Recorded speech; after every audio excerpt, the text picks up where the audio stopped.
two experiences that I had that I remember. The first one is I want to let you know my dad was a trucker, and between the ages of no, between the age of 8 and 11, I used to ride with my dad during the summertime when school was out, and mostly we were on the East Coast: New York, New Jersey, Philadelphia, Maryland, Connecticut, Massachusetts, Maine. On one particular trip, my dad, we had to make a delivery in Buffalo, New York. And after we made the delivery, Daddy said, John, I have a surprise for you. And my dad is always full of surprises. Thank you. And we jumped in the truck. Back then we called them tractor trailers. Today we call them big trucks and rigs.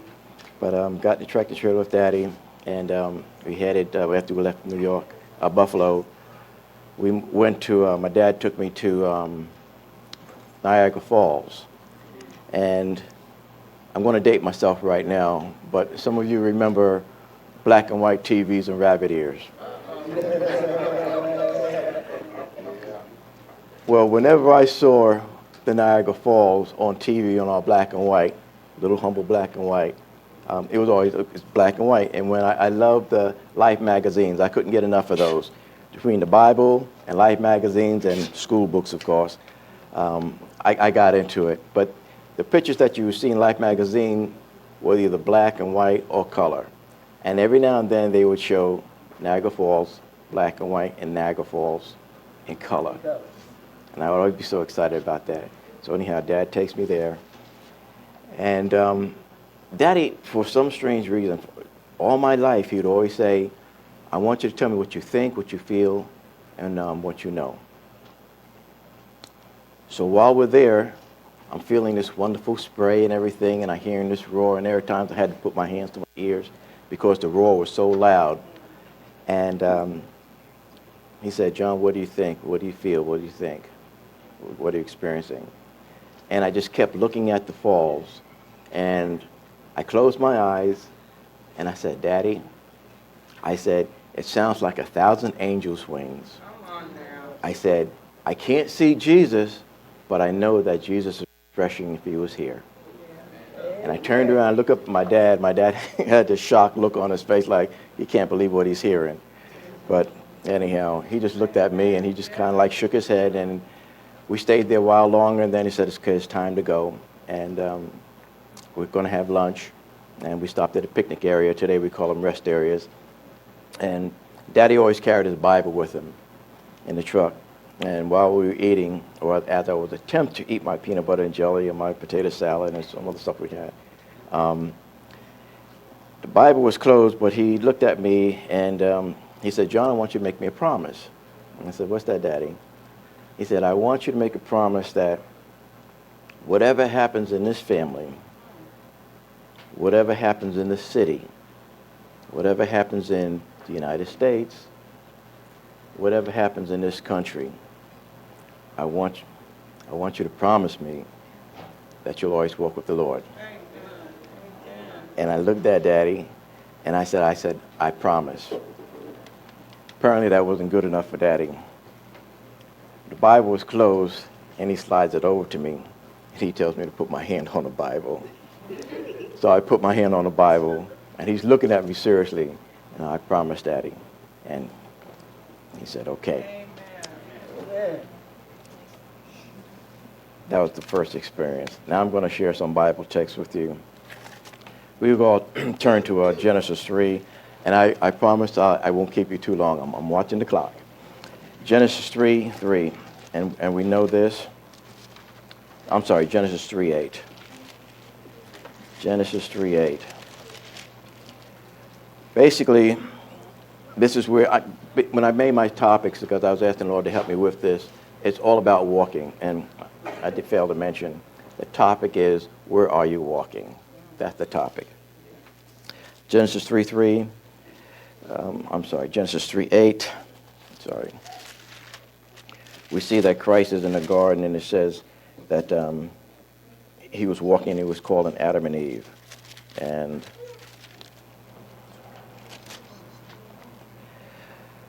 And he heard the voices of the Lord God walking in the garden in the cool of the day, and Adam and his wife hid themselves from the presence of the Lord amongst the trees in the garden. This is here where we have God walking. One of the things, and as I touch on some of these texts, I'm just going to elaborate just a little bit. Church, when Christ tells us and asks us to do something, let's do it. I know that had to be a painful walk for Adam and Eve to leave the garden. But he has his rules and regulations, I might say. He wants to save us, okay? He has a commitment to us. We need to have a commitment to him. Genesis 5:24. This is about Enoch, and this text impressed me as a little boy, because I even asked my daddy, I don't want anybody like Enoch. And he said, in time you'll learn more and more about this. Genesis 5:24. And Enoch walked with God, and he was not, for God took him. And I didn't understand what that meant, and Daddy had to explain it to me. Johnny went to heaven. Well, didn't he die? No, John. He lived such a righteous life. He was such a good man that the Lord just took him. It took a long time for that to settle in, for me to understand. But he made it clear, and then with the teachings in the church, it became even more clearer. If we can turn to Leviticus 26, 3, 4, and 12. Leviticus 26. If I'm going too fast, let me know, because I'm getting a little nervous here.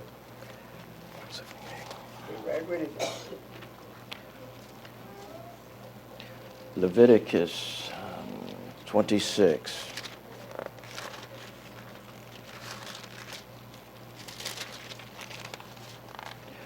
Somebody like to read those three texts, 3, 4, and 12, Leviticus 26. If you walk in my statutes and keep my commandments and do them, then I will give you rain in due season, and the land shall yield her increase, and the trees of the field shall yield their fruit. And I will walk among you, and will be your God, and ye shall be my people. What was the other verse? Oh, 12. 24? 12. I just read 12. Okay, so he's saying, if you walk in my what church? Statutes. And you keep my commandments. And do them. We have to do them. We've got to put it into action. It's plain and simple. 1 Kings 2:3. 1 Kings 2:3.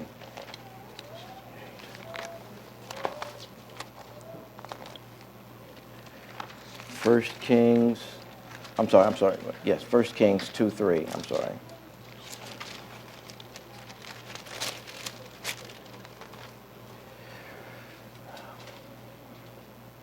Once again, and keep the charge of the Lord thy God, to walk in his ways, to keep his statutes, to keep his commandments, and his judgment, and his testimonies.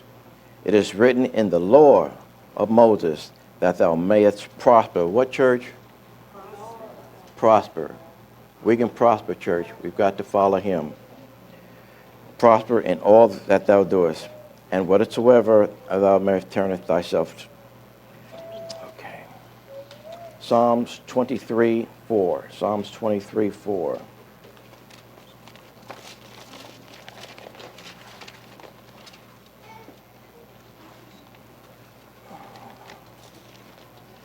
Would someone read that for me? Psalms 23:4.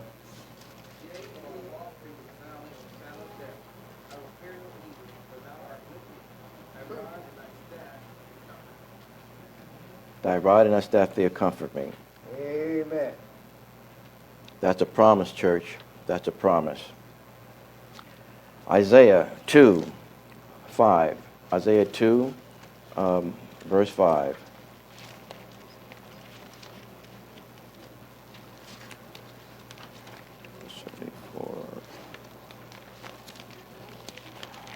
O house of Jacob, come ye, and let us walk in the light of the Lord.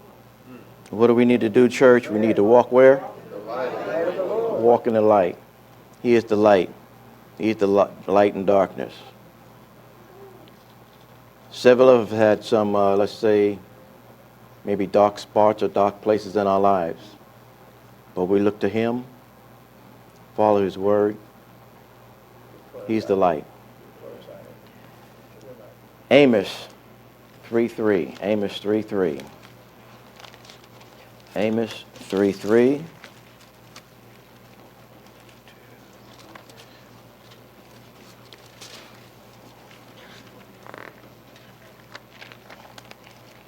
Amos 3:3.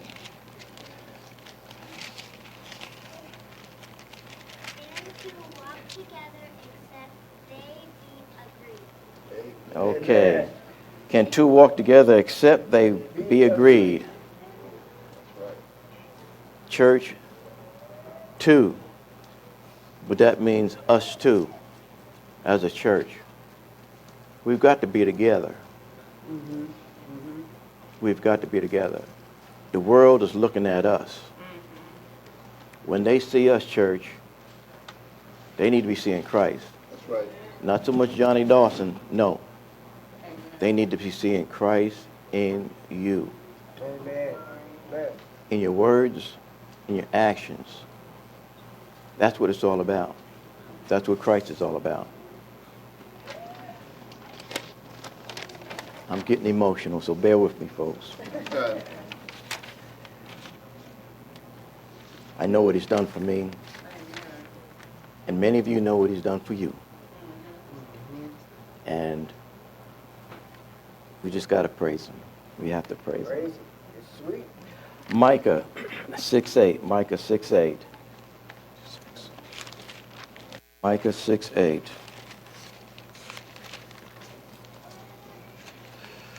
Okay. Micah 6:8. He that go ahead. He has showed thee, O man, what is good, and what doth the Lord require of thee, but to do justly, and to love mercy, and to walk humbly with thy God. Amen. So we need to walk out, church, humbly. Our walk shouldn't be about ourselves. I had to learn that. It should be about Christ.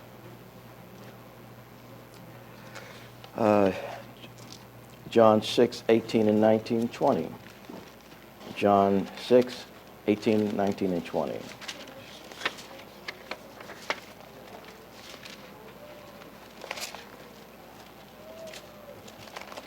Okay, John, go ahead, John. Great wind blew. So they had rolled about 25 or 30 furlongs. They see Jesus walking on the sea and drawing nigh unto the ships, and they were afraid. But he said unto them, "It is I, be not afraid." Then they willingly received him into the ship, and immediately the ship was at the land whither they went. But he said unto them, "It is I, be not afraid." Have you ever heard Christ tell you that? Whether it be one-on-one, maybe a song, maybe a thought, he's with us.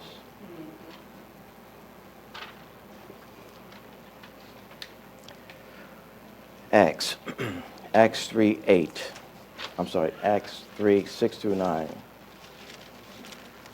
Acts 3:6 through 9.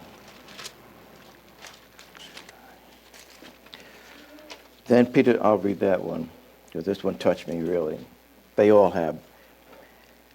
Acts 3:6 through 9. Then Peter said, "Silver and gold have I none, but just as I have, I give thee. In the name of Jesus Christ of Nazareth, rise up and walk." And he took him by his right hand and lifted him up, and immediately his feet and his ankle bones received strength. And he, leaping up, stood and walked, and entered with them into the temple, walking and leaping and praising God.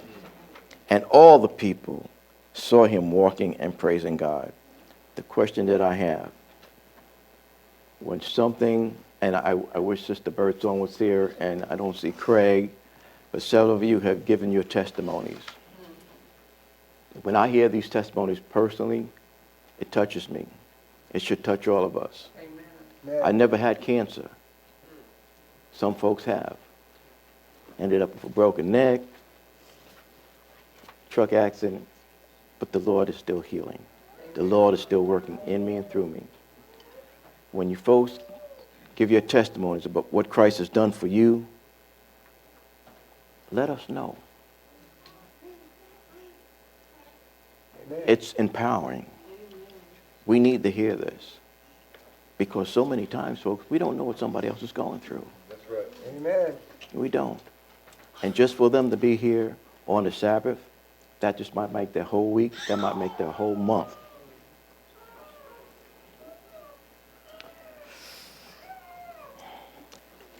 Ephesians 4, verse 1. Ephesians 4, verse 1. Ephesians 4, verse 1.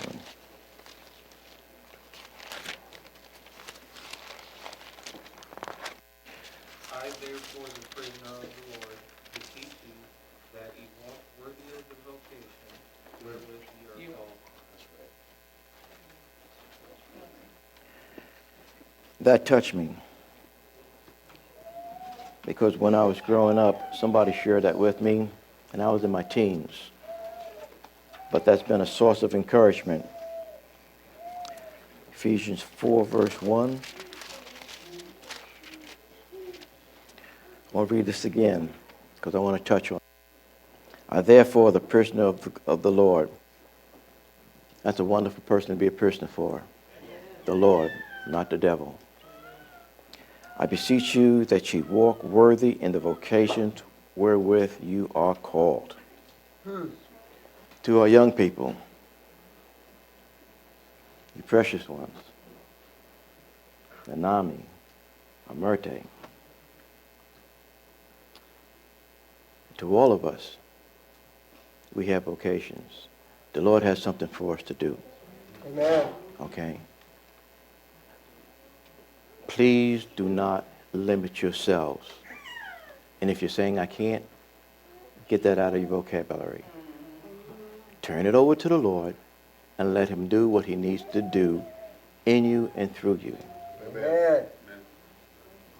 I once complained many years ago when I was a young trucker that nobody's going to listen to me. And a dear sister came up.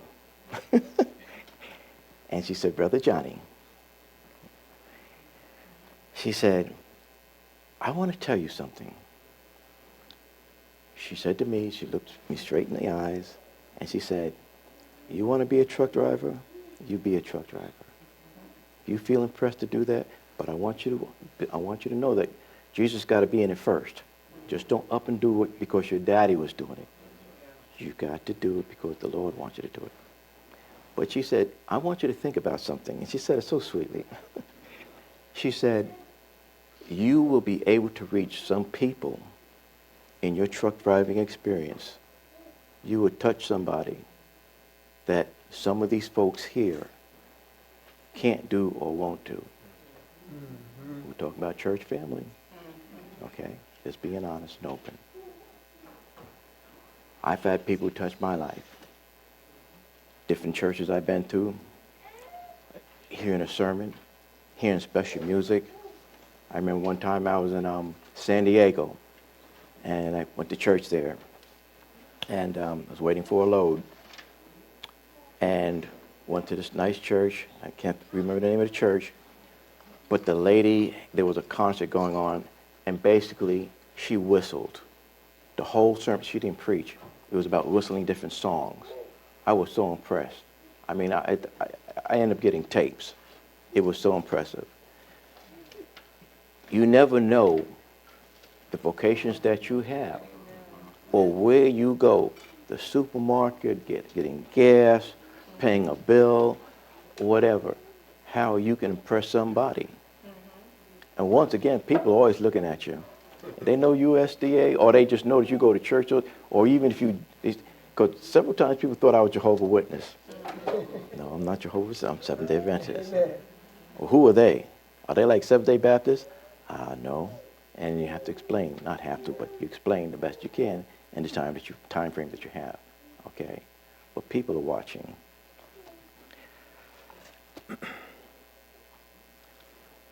Gerald, this picture. Now, even though this is the building of Noah's Ark, and I couldn't find anything where it's walking, but we'll get an idea. Okay? We know that Noah preached 120 years. In that preaching, and this is what blew me away as even a child and a young person, how can people, and the measurements are in the Bible, but how can they spend so much time, years, building this ark, listening to a preacher, and he had to be good to be preaching 120 years, okay? They're helping him, and we got men and women, I'm sure children, helping out, doing their part to build this ark. But they're laughing at him, they're mocking him, ridiculing him, the whole ball of wax. But they're building an ark. It's finished. The whole time, he's pouring out his heart, the God's creation. Now, some people say it was the Romans, it's the Jews. It's his creation. That's how I see it. He's preaching from his heart. He's got the Bible there. He's telling them to search the scriptures. The people have a mind of their own. Next picture, Gerald. No, the flood. We know the flood comes. Only 8 people saved, then known world. To me, that was ridiculous. Now, the way I look at it, the way I interpreted it many years ago, you got people working on the boat, on the ark, and they see things happening. Well, they hear about this flood that's going to come. And to a point, I understood they didn't understand what that meant, a flood. But then, folks, when you see the animals coming on board, 2 by 2, you see the birds, 2 by 2, flying into the ark. I mean, to me, it's like something's going on here. What's the deal? Hasn't that message kicked in yet?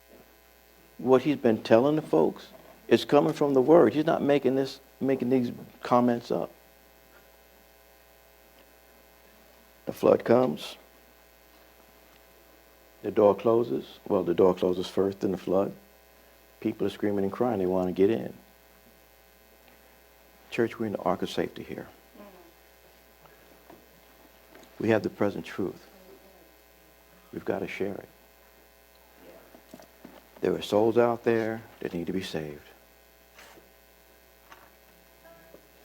There are folks in the church that need blessings and help and encouragement. We don't want them to be leaving. In my lifetime, even as a teenager, I'm going to touch on this in a minute, I saw young people leave the church for different reasons. Some of us know, they just left. Some returned later in life, others didn't. Okay. I encourage you, as a church, we can't afford to play church. We've got to stay in the ark. We've got to do what we need to do for the Lord. He's holding us responsible. He loves us. We have a work to do.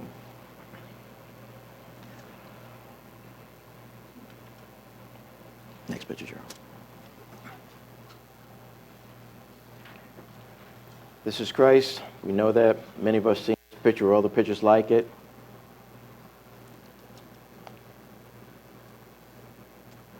And I see this many times.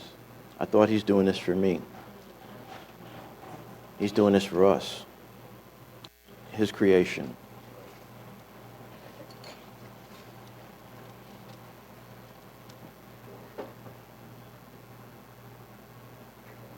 I want you to imagine in your mind, all of us are there.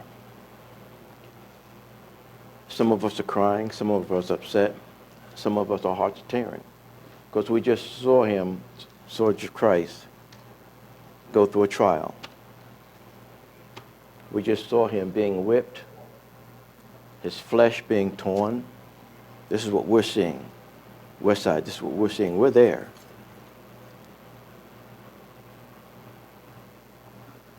He's carrying the cross. He falls.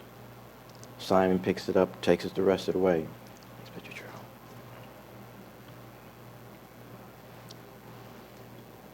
When I look at this picture and others like it,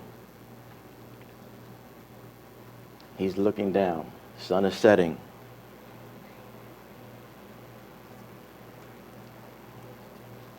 I don't remember the text, but I believe Christ said he would come for just one. If it was just one, that he would save that person. What I'd like for you to do right now, I just want you to take a quick look at this. Young people, can you see that? See the picture? I want you to close your eyes. Everybody, just close your eyes, just for a little bit. And I want you to visualize Christ on the cross and all these other folks around, his mom and other people, plus the hecklers, folks making fun of him. Crucify him, he's on the cross. But I want you to imagine Christ looking down at you right now. And he's saying to you, and he's calling out your name. Just mention your name. I'm saying John. John, I came for you. Even if you were the only one. You can open your eyes, folks. Even if you were the only one, he came for you. But he's coming for all of us. He needs us. He wants us. In putting this message together, because it took a while for me to get it together, as texts and experiences. But I remember, and Bradley, I want to thank you again for reading the scripture reading. I've read the scripture reading many times over the years. And it was a Friday afternoon, Isaiah 40:31. And as I was looking at it, for some strange reason, I couldn't put it down. And it's like, I've read this before. This is a good scripture, But I kept looking at it, and it's like something just started to bother me.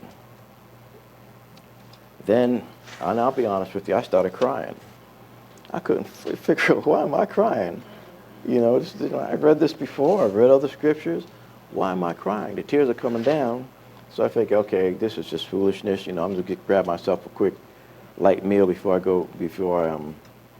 close the Sabbath. And I started to the kitchen, and all of a sudden I just started shaking. I was shaking bad. It's like, what is going on?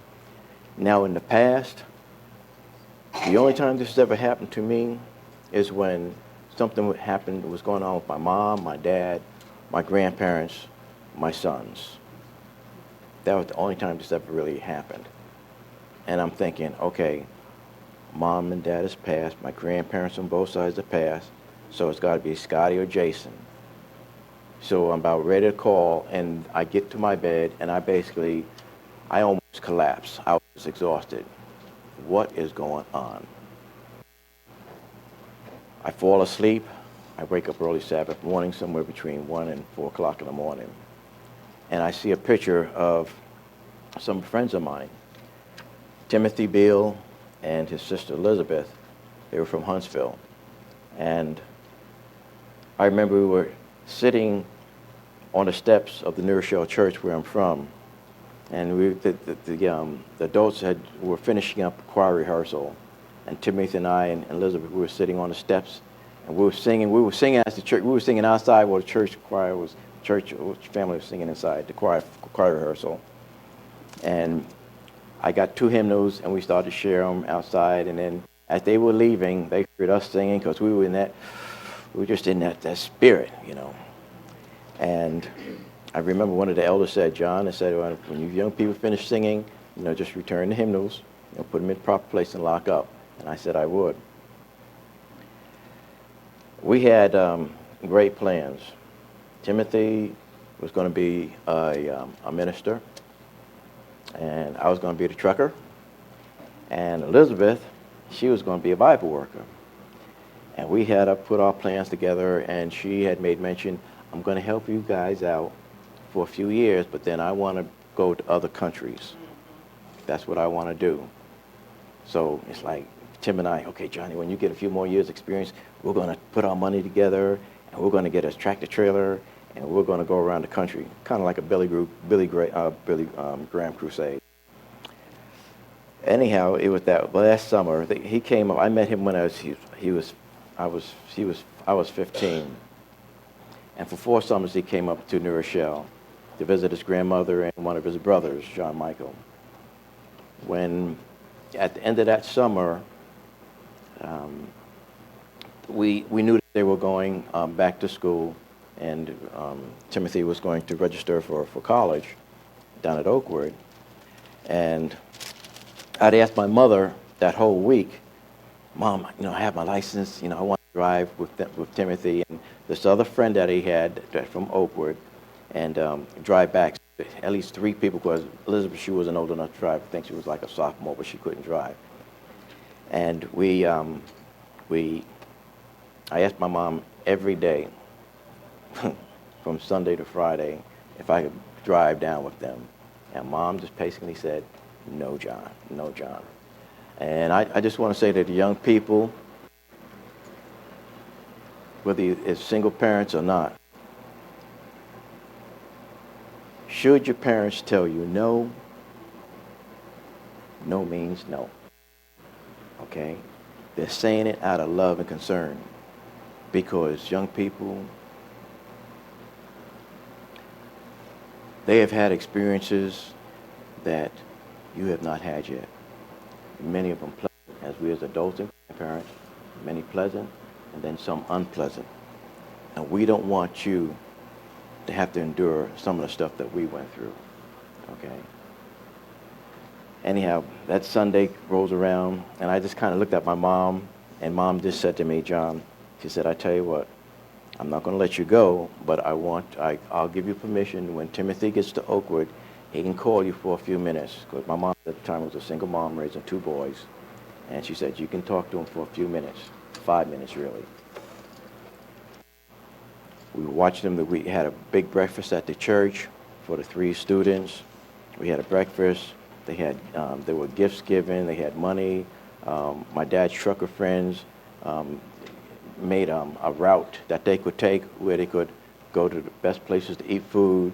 The church members had phone numbers to give to them in case the car should break down, or they didn't want them in motels, but they could go to a church family's home or something if they went a certain distance, so they wouldn't have to spend any unnecessary money. They took off, were waving goodbye. Tuesday night rolls around, no call from Timothy. Okay, no problem. Wednesday, I come rushing back from prayer meeting, no call from Timothy. I asked Mom, Tim called? No, John. Thursday and Friday come. So now I'm thinking, okay, he's already settled in. He's settled in down at Oakwood. By Sabbath morning, Elder Reynolds is walking up the stairs at the church, and he was our pastor, Louis B. Reynolds. And when I saw him got out of his car when he was walking up the church steps, he just looked so exhausted. And it's like, I've never seen his suit was fine, tie, shirt, shoes shine, but he just looked looked like he hadn't slept in weeks. And it's like, I've never seen Elder Reynolds look like this before. And normally when he sees me, how's my John? And he gives me a pat on the shoulder. How's John's week? He looked at me and just nodded, hi, John. And he just walked past me, and it's like, in my mind, as a teenager, that was rude. Anyhow, he walks over because I was ushering. I was a junior usher. He walked over to the other ushers, male ushers, and he was talking to them. And just as I started to walk over to Elder Reynolds and the other ushers, head ushers looked at me and said, John, man your post. And it's like, John, man your post.